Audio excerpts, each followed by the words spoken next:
આજે આપણે ધોરણ 8 ગણિત પ્રકરણ 1 સમય સંખ્યાઓ આગળ આપણે વિરોધી સંખ્યાઓનું અસ્તિત્વ વિરોધી સંખ્યાઓના અસ્તિત્વમાં વિરોધી સંખ્યાની વ્યાખ્યા આપણે શીખી ગયા કે જે બે સંખ્યાઓનો સરવાળો એનો જવાબ શૂન્ય મળે તો તે સંખ્યાઓ એકબીજી વિરોધી સંખ્યા કહેવાય છે. આજે આપણે ઉદાહરણ લઈએ. દાખલા તરીકે અહીંયા વિરોધી સંખ્યાઓનું અસ્તિત્વ દાખલા નંબર 1 પાંચની વિરોધી સંખ્યા શોધવાની છે. આ 5 તૃતીયાંશ એની આગળ કઈ નિશાન નથી એટલે એની આગળ નિશાન હંમેશા સરવાળાનું રાખે. એ નિશાન ન મૂકો તો પણ ચાલે.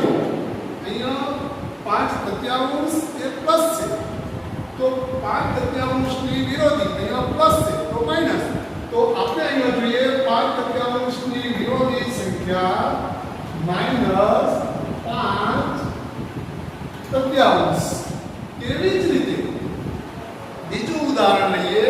અહીંયા -8/9 8 નવમાંશ. અહીંયા 8 નવમાંશની વિરોધી અહીંયા માઇનસ છે તો માઇનસના પ્લસ થાય તો હું 8 નવમાંશ તો અહીંયા ધન 8 નવમાંશ તો -8 નવમાંશની વિરોધી 8 નવમાંશ. આપણે બધા સમજીએ કે વિરોધી સંખ્યાઓનું અસ્તિત્વ ઋણ હોય તો ધન અને ધન હોય તો ઋણ. એટલે ઋણ અને ધન થતો હંમેશા એનો જવાબ શૂન્ય મળે. આ શૂન્ય મળે એટલે તે સરવાળા વિશે તટસ્થ સંખ્યાનું અસ્તિત્વ. તો દાખલા તરીકે લઈએ આપણે 5 તૃતીયાંશ વત્તા અહીંયા -5 તૃતીયાંશ.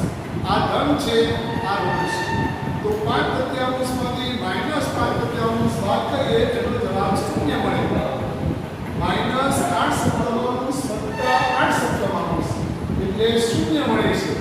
ઋણ હોય તો ધન અને ધન હોય તો ઋણ. એટલે સરવાળા વિશે તટસ્થ સંખ્યાનું અસ્તિત્વ એ શૂન્ય મળે. પરીક્ષાની અંદર આપણે ખાલી જગ્યા અથવા તો વિકલ્પમાં મળે છે કે ખાલી જગ્યાએ સરવાળા વિશે તટસ્થ ઘટક છે તો શૂન્ય એ સરવાળા વિશે તટસ્થ ઘટક છે. હવે આપણે આગળ જોઈએ વ્યસ્ત સંખ્યાઓનું અસ્તિત્વ. વ્યસ્ત સંખ્યા કોને કહેવાય? આપણે અગાઉ ભણી ચૂક્યા છીએ અંશ અને છેદ. જે સંખ્યા અંશમાં હોય તે છેદમાં જાય અને જે સંખ્યા છેદમાં હોય તે અંશમાં આવે. એટલે એની વ્યાખ્યા એવું કહે છે જે બે સંખ્યાઓનો ગુણાકાર 1 મળે તે બે સંખ્યાઓ પરસ્પર વ્યસ્ત સંખ્યાઓ કહેવાય. અહીં આપણે ઉદાહરણ લઈએ. દાખલા તરીકે 7 ની વ્યસ્ત. અહીંયા 7 ની નીચે કંઈ નથી પરંતુ આપણે એટલું કહી શકીએ કે 7 ની નીચે કંઈ ન હોય તો છેદમાં 1 હોય જ.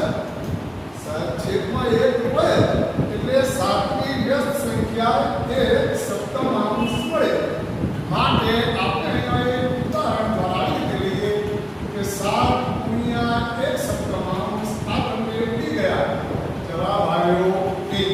તો વ્યસ્ત સંખ્યા આના પર આપણે કહીએ કે 7 ની વ્યસ્ત 7 અંશમાં છે છેદમાં ગયા તો 7 ઇન્ટુ એટલે 7 ગુણ્યા 1/7 એટલે 7 ગુણ્યા 1/7 7 મળી ગયા. જવાબ 1 મળે છે. એ વ્યસ્ત સંખ્યા છે. તેવી જ રીતે 3 ચતુર્થાંશની વ્યસ્ત સંખ્યા 4 તૃતીયાંશ મળે. અહીં આપણે કહીએ માટે 3 ચતુર્થાંશ ગુણ્યા 4 તૃતીયાંશ આ 3 બરાબર જવાબ આવ્યો 1. કારણ કે અહીંયા અંશ છે અહીંયા છેદ છે અહીંયા છેદ છે અહીંયા અંશ છે. અંશ અને છેદ ઇક્વલ છે. 3 ચતુર્થાંશ ઇન્ટુ 4 તૃતીયાંશ 4 બની જાય છે 3 બની જાય છે બરાબર 1. એવી જ રીતે અહીંયા એની વ્યસ્ત તો એની વ્યસ્ત 1/2 માટે 1 ગુણ્યા 1/a બરાબર 1 મળે. આ રીતે વ્યસ્ત સંખ્યાઓનું અસ્તિત્વ આપણે જોયું. હવે આપણે ગુણાકારનું સરવાળા પર અને બાદબાકી પર વિભાજન. ગુણાકારનું સરવાળા અને બાદબાકી આપણે આગળ ભણી ચૂક્યા છીએ કે સમૂહતાનો ગુણધર્મ, ક્રમનો ગુણધર્મ, જૂથનો ગુણધર્મ અને વિભાજનના ગુણધર્મમાં આપણે આગળ ભણ્યા. એમાં અહીંયા a બ્રેકેટ એટલે કૌંસમાં b + c એનો ગુણાકાર b જોડે પણ છે અને એનો ગુણાકાર c જોડે પણ છે.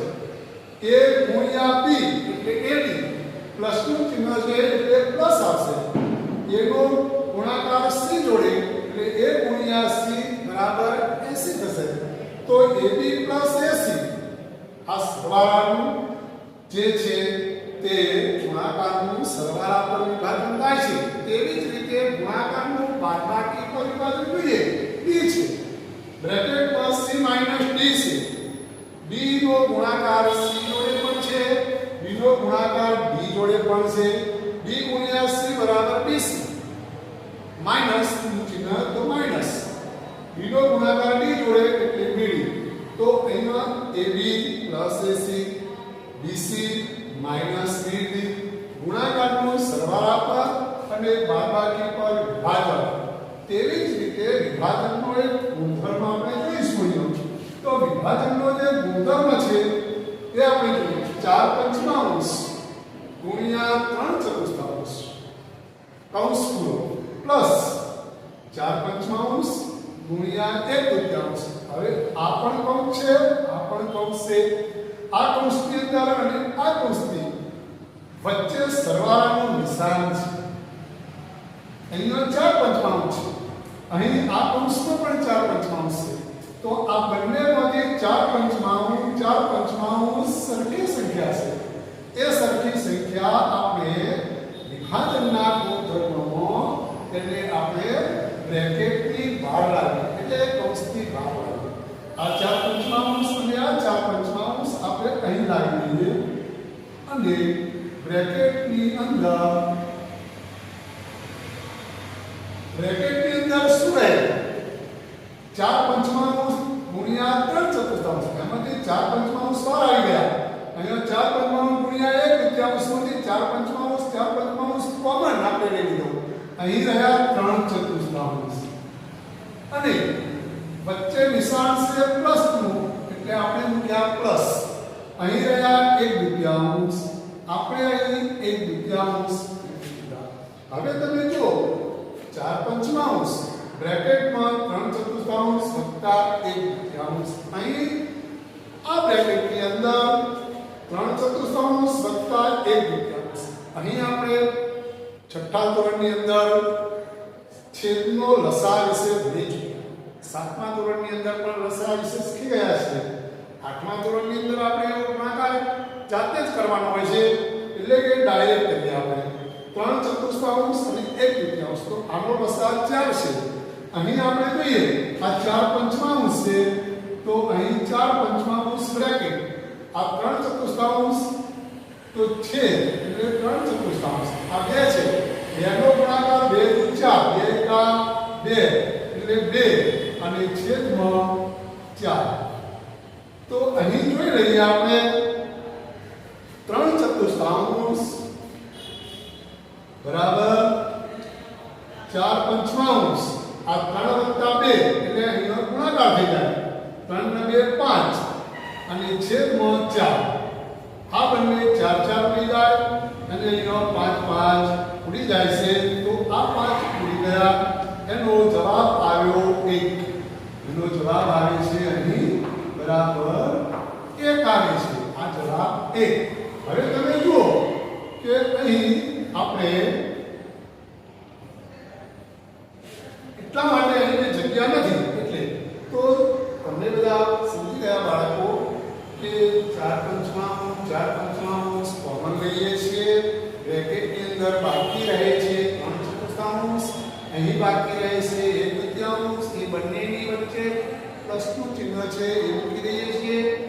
4 પંચમાંશ આનો લસા લઈએ છીએ લસા 4 છે 2 દુ 4 એટલે ઉપર 1 છે 2 કા 2 2 દુ 4 તો છે એનો લસા 4 થઈ ગયો 3 + 2 5 4 પંચમાંશ ઇન્ટુ 5 ચતુર્થાંશ 5 5 ઉડી ગયા 4 4 ઉડી ગયા જવાબ આવ્યો હવે આપણે આગળ ભણીશું કે સ્વાધ્યાય 1.1 સ્વાધ્યાય 1.1 જે છે દાખલા નંબર 1 યોગ્ય ગુણધર્મનો ઉપયોગ કરી કિંમત શોધો યોગ્ય ગુણધર્મનો ઉપયોગ આપણે આગળ જે ગુણધર્મો જોયા આની અંદર ગુણધર્મના આધારે દાખલા સહેલા થઈ જશે જે વિદ્યાર્થીને ગુણધર્મો યાદ રહે છે અથવા ગુણધર્મોની અને જાણકારી પ્રાપ્ત થાય છે તેવા વિદ્યાર્થીઓ ગુણધર્મના આધારે દાખલાને સરળ રૂપમાં લઈ જાય છે તો અહીં આપણે સરળ રૂપમાં લઈ જઈએ તો સૌપ્રથમ દાખલા નંબર 1 જોઈએ દાખલા નંબર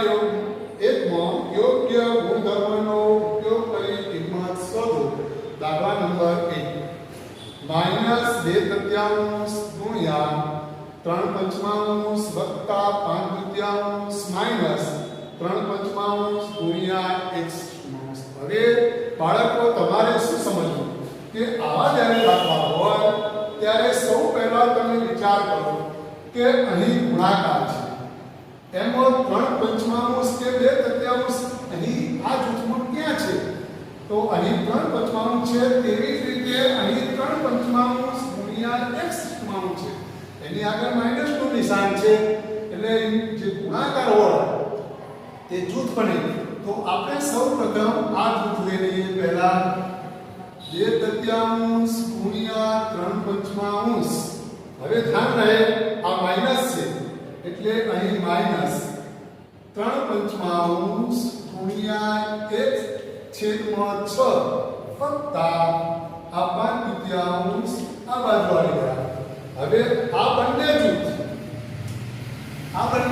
છે -2/3 3/5 માઈનસ 3/5 ગુણ્યા x/5 બરાબર આ બંનેમાંથી કોમન જોઈ લો તમે તો આ 3/5 અને આ 3/5 એ કોમન છે તો આ બંનેમાંથી 3/5 તમે કોમન લઈ લો બ્રેકેટ અથવા મોટો કૌંસ પણ કરી શકાય છે તમને નાના કૌંસમાં ન સમજાય તો મોટો કૌંસ કરો અહીં રહ્યા 2/3 અહીં ગુણ્યા x/5 એની આગળનું ચિહ્ન ઋણ છે એટલે ઋણ મૂકી માઈનસ 1/6 વત્તા 5/5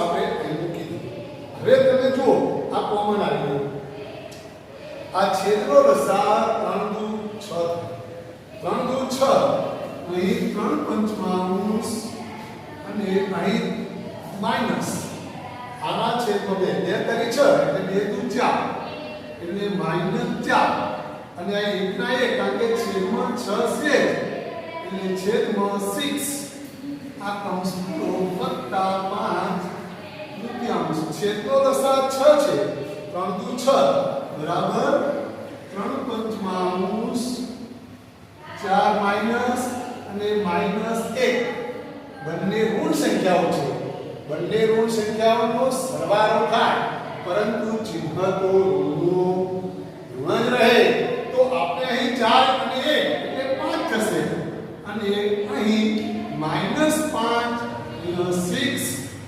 વત્તા 5/5 હવે આપણે અહીં જગ્યા નથી એટલે આપણે થોડા આગળ જઈએ છેદમાં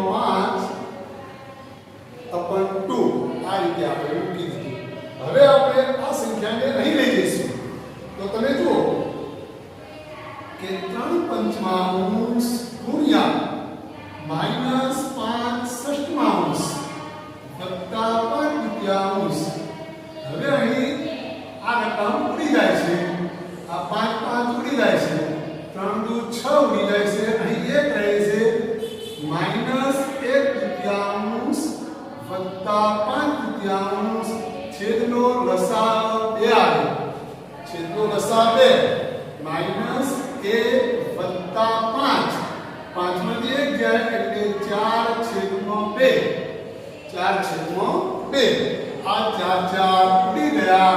અહીં જવાબ આવ્યો 2. આ આપણા દાખલાનો ઉત્તર. આપણે જોઈ લઈએ કે આ જે સાદું રૂપ આપ્યું એવું જ સાદું રૂપ આપણે અહીં લઈએ. હવે જોઈ લો તમે